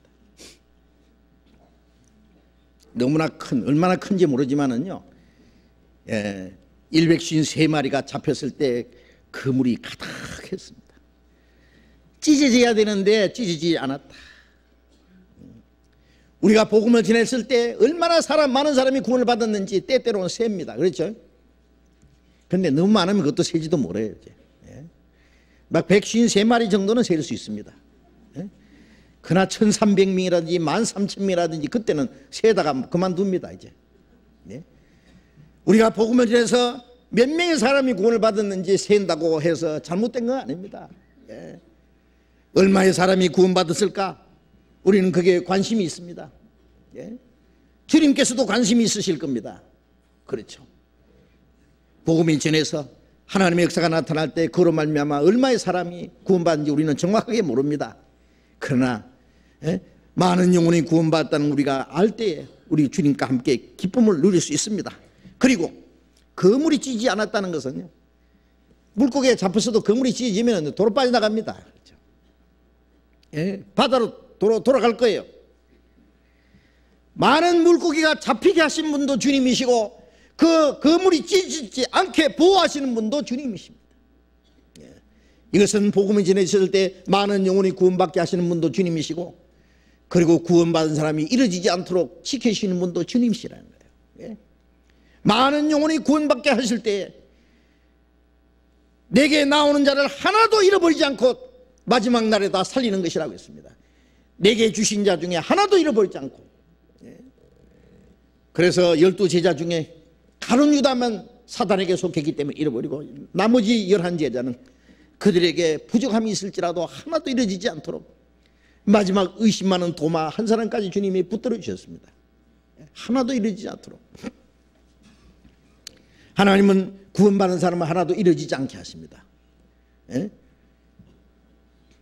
그물이 찢어지지 않도록 교제 안에 있도록. 그물이 뭐예요? 말씀으로 우리를 구원하셨고 말씀으로 우리를 잘 붙드십니다. 구원받은 사람이 말씀 안에 계속 붙잡혀 있다는 것을 가르쳐서 교제한다라고 말하는 거예요. 주님 안에 거하는 생활을 할 수 있도록, 말씀 안에 거하는 생활을 할 수 있도록 하시는 것이 주님이십니다. 그게 주님의 뜻입니다.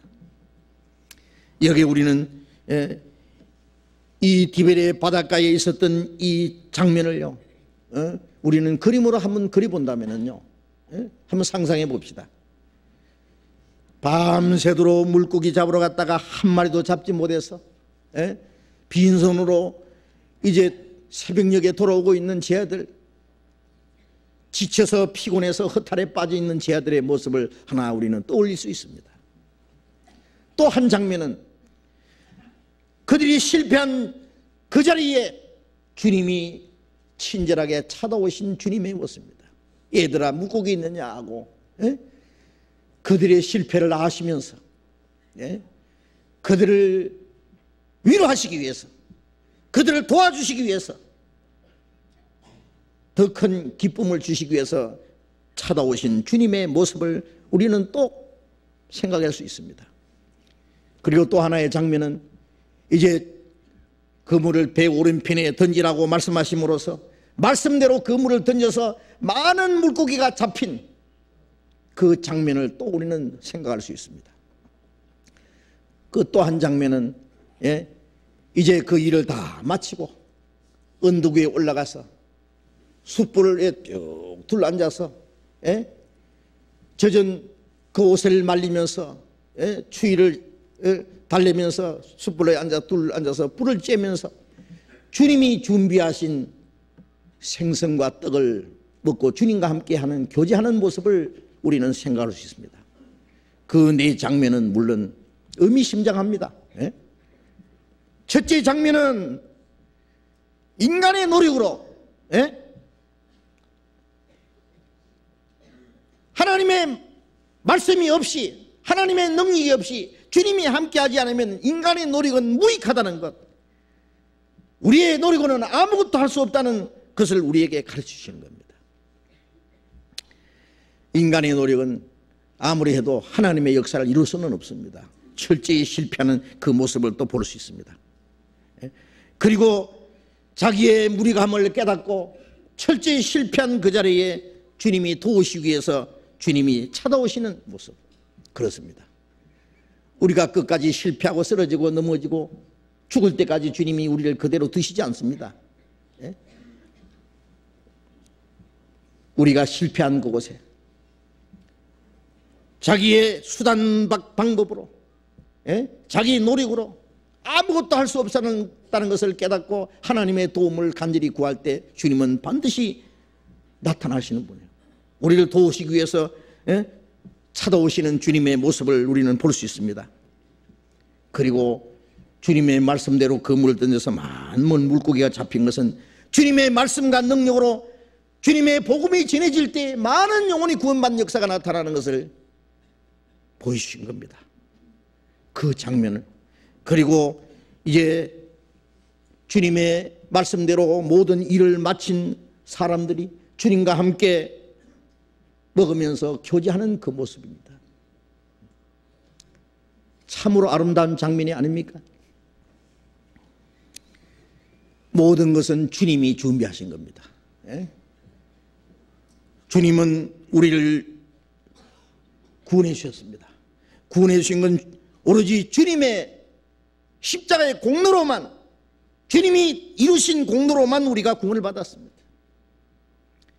우리가 복음을 전해서 더 많은 영혼이 구원받는 역사도 주님의 성령으로, 주님의 능력으로, 주님의 역사하심으로 많은 영혼이 구원받는 겁니다. 우리는 그 주님의 역사에 참여하는 것에 불과합니다. 그리고 구원받은 사람들이 주님 안에서 즐거움을 누릴 수 있는 주님과의 친밀한 교제가 이루어질 수 있도록 교제 가운데로 인도하시는 주님입니다. 이 모든 것은 주님이 준비하신 겁니다. 주님의 공로로 구원을 받았고, 주님이 함께 역사하심으로 많은 영혼이 구원받고, 주님이 우리를 위해서 풍성한 은혜를 준비하시고 그 안에 우리를 인도하시고 주님과 함께 교제하게 하시는 주님, 그 모든 것은 주님이 준비하신 겁니다. 우리는 주님이 준비하신 것에 오직 참여한 것뿐입니다. 고린도전서 1장, 고린도전서 1장 8절,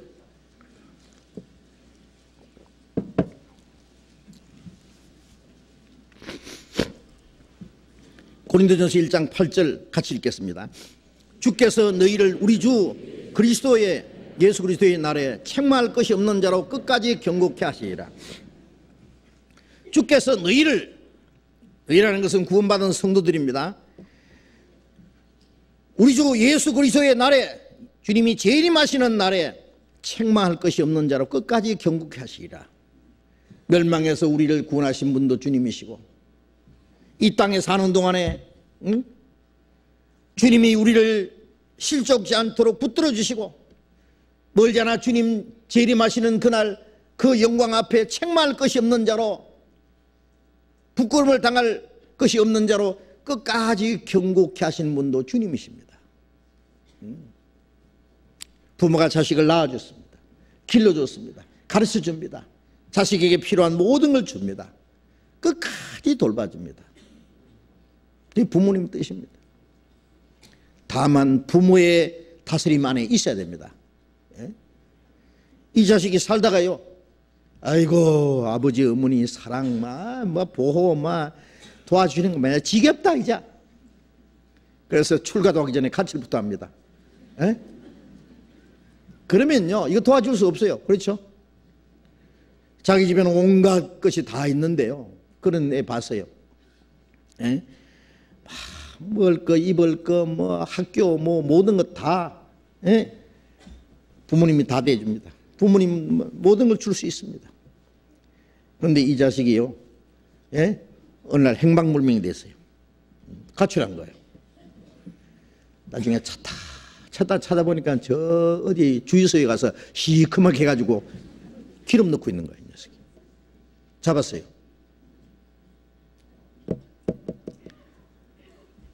하나님이 우리에게 아무리 도와주시려고 그래도, 끝까지 경고케 하시기 원해서도 자기가 그 교제에서 이탈되면은 하나님도 도와줄 수 없습니다. 만일 우리가 주님 안에 있기만 한다면, 주님의 긍휼을 의지하고 주님 말씀 안에서, 주님의 교회 안에서 교제 안에 있기만 한다면 우리를 끝까지 경고하게 해주실 겁니다. 9절 보겠습니다. 9절, 고린도전서 1장 9절 같이 읽읍시다. 너희를 불러 그의 아들 예수 그리스도 우리 주로 더불어 교제케 하시는 하나님은 미쁘시도다.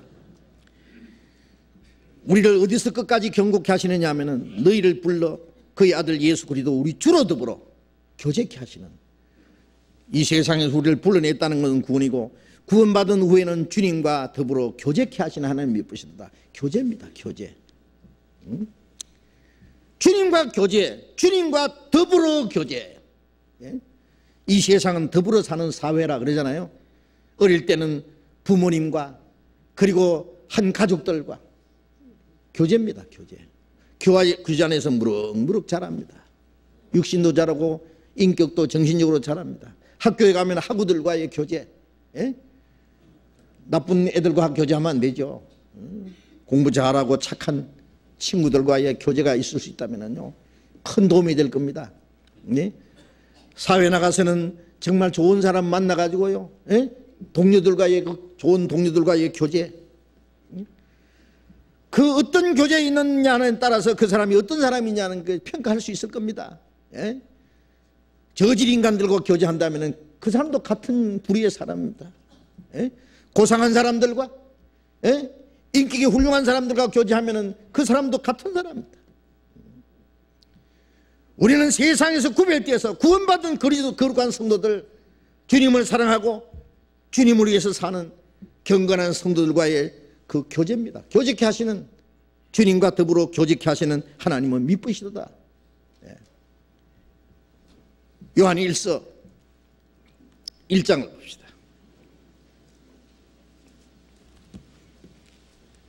요한일서 1장 3절 4절 같이 읽겠습니다. 우리가 보고 들은 바를 너희에게도 전하면 너희로 우리와 사귐이 있게 하려 함이니 우리의 사귐은 아버지와 그 아들 예수 그리스도와 함께 함이라.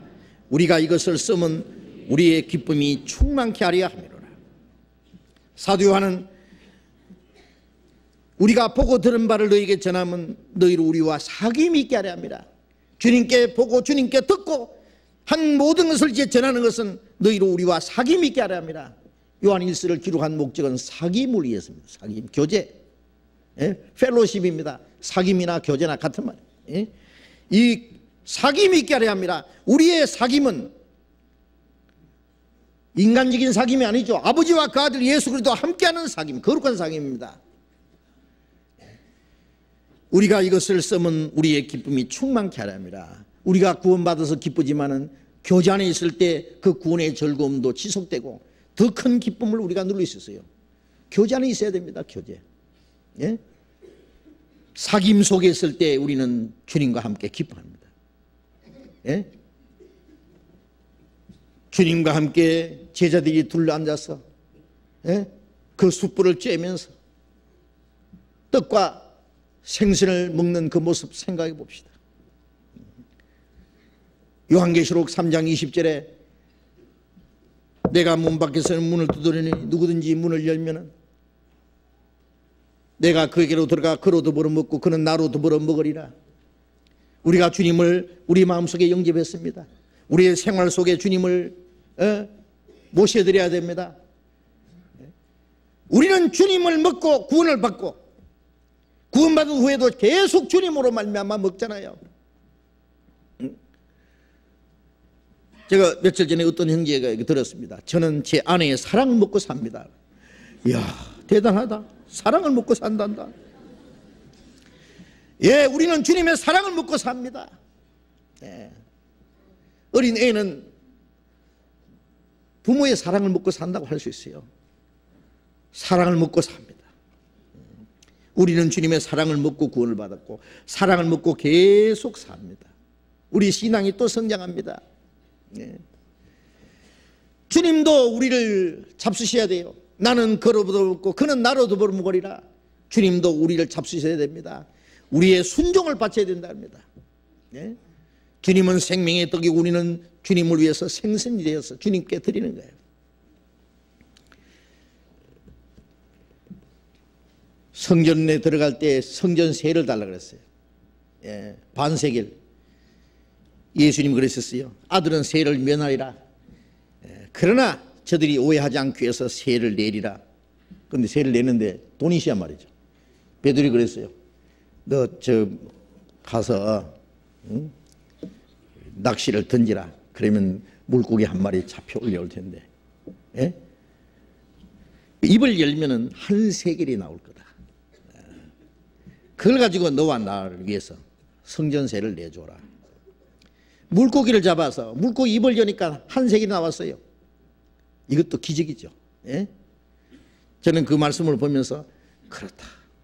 주님의 말씀으로 잡힌 그 물고기 입에서 나오는 것을 가지고 성전세를 내는 것은 하나님께 영광을 돌리는,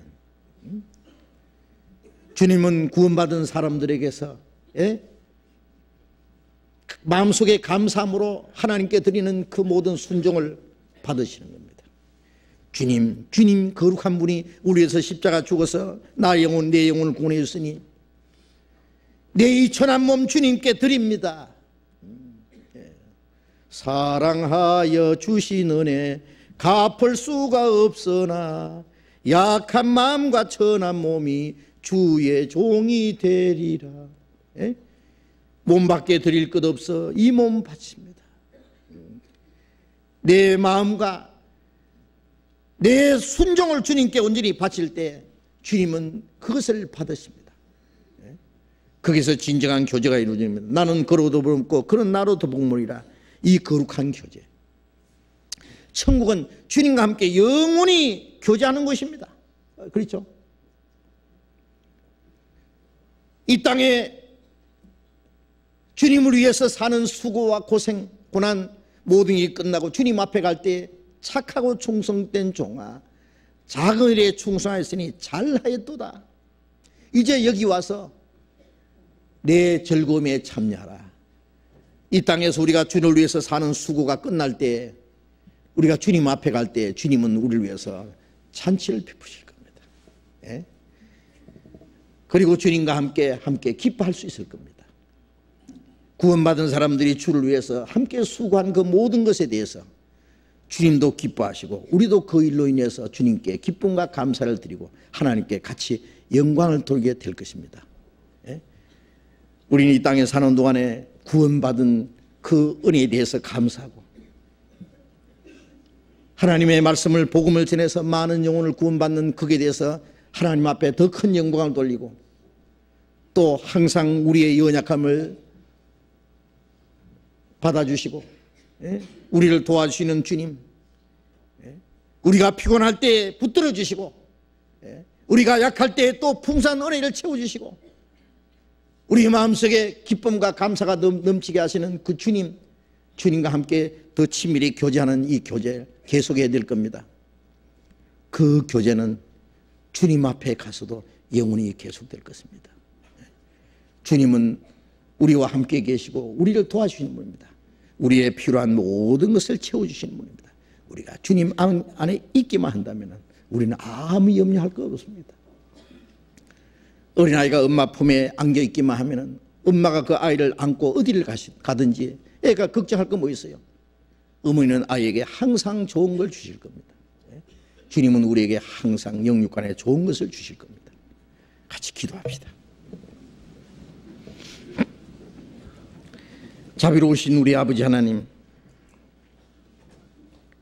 부활하신 주님이 제자들에게 나타나셔서 피곤에 지쳐있는 제자들을 위로하시고 주님의 말씀으로 큰 역사를 이루게 하시는 그 주님의 일과 또 일을 마친 제자들을 위해서 주님이 준비하신 숯불과 생선과 떡을 제자들에게 나눠주신 그 모습을 말씀을 통해서 우리가 배웠습니다. 우리를 구원하신 주님, 그러나 우리 힘으로는 주님을 위해서 아무것도 할 수 없지만은 주님이 우리에게 말씀을 주시고 능력으로 우리와 함께 하심으로 주님이 우리에게 명하신 역사를 능히 이루게 하시는 주님, 우리로 말미암아 주님의 복음이 증거되고 많은 영혼이 구원받게 하시는 역사를 이루시는 주님, 진심으로 감사합니다. 그리고 우리는 항상 연약하고 부족하지만은 변함없는 사랑으로 우리를 사랑하시고 우리를 위로하시고 우리에게 필요한 모든 은혜를 채워주시며 우리를 가까이 교제하시고 우리에게 더 큰 평안과 기쁨을 주시는 주님 감사합니다. 우리를 세상에서 거룩하게 구별하시고 주님의 몸된 교회 안에서 주님과 함께 하는 거룩한 교제 안에 있게 하시는 주님 감사합니다. 항상 주님이 우리 가운데 두루 행하시고 주님의 자비로운 능력의 손으로 우리를 붙들어 주셔서 우리 가운데 한 사람도 실족하는 사람이 없도록 그 나라에 들어갈 때까지 지켜주시고 인도해 주실 것을 믿고 감사합니다. 우리의 남은 생에 오직 주님의 뜻과 하나님의 영광을 위해서만 살게 하시고 멀잖아 주님 앞에 서는 그날 책망받을 것이 없이 칭찬과 존귀와 영광을 받기에 합당한 사람들로 우리를 거룩하게 구별해 주시옵소서. 금년 한 해도 이제 며칠 남지 않았습니다.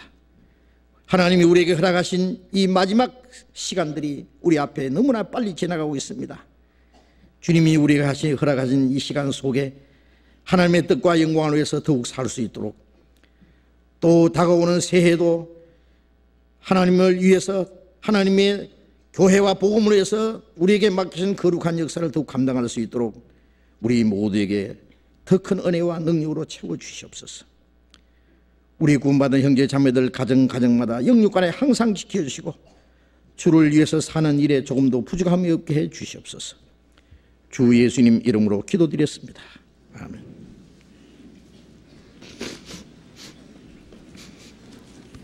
우리 은혜 찬송 213장 같이 합시다. 213장.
드디어지는 날까지 믿음다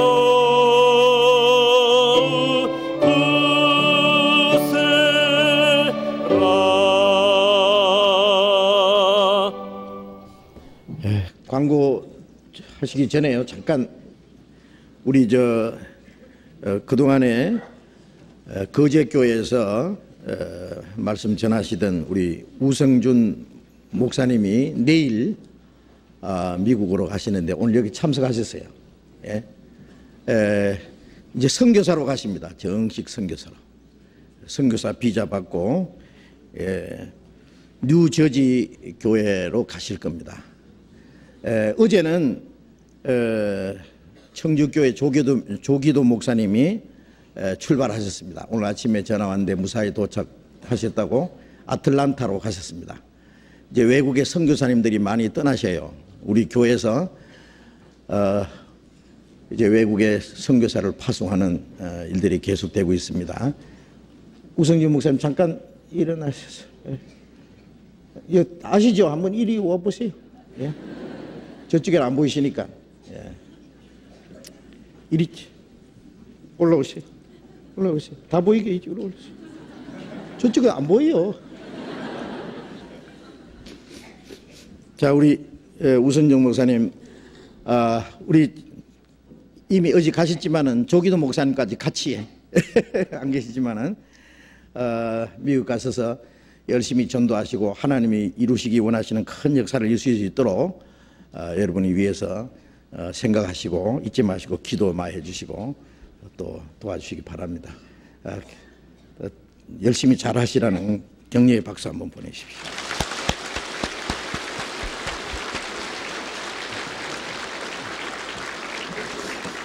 예, 우리 송장님 광고해 주시겠습니다.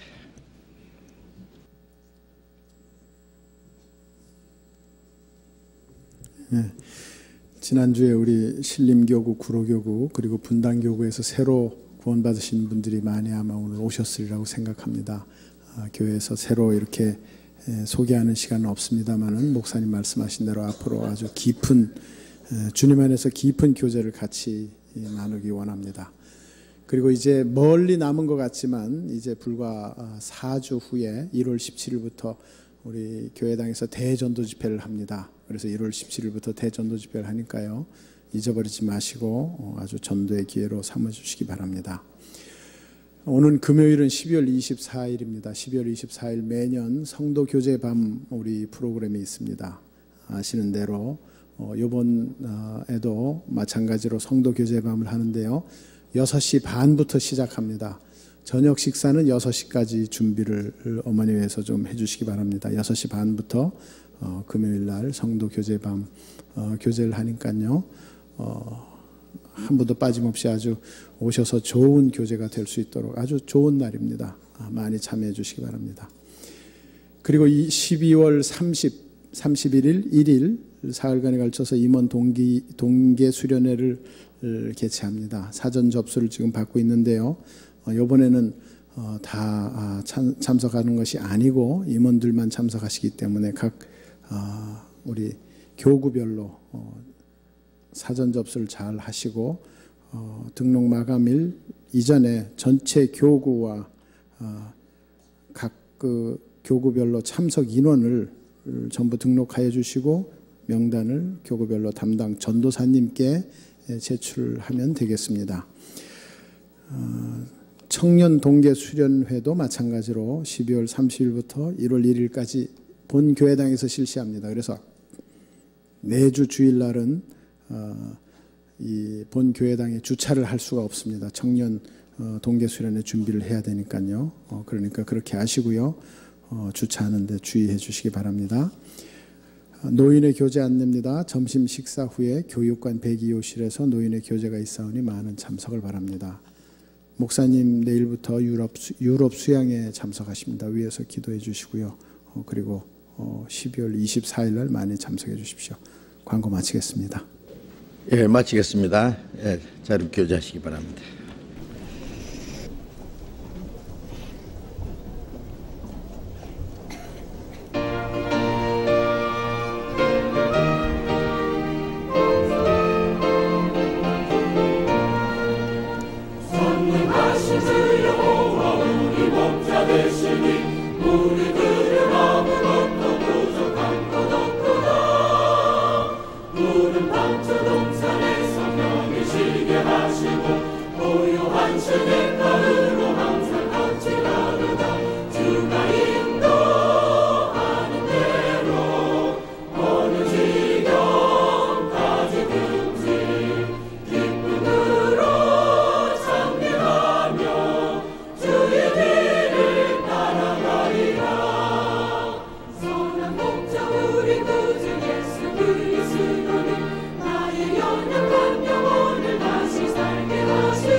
성과 인정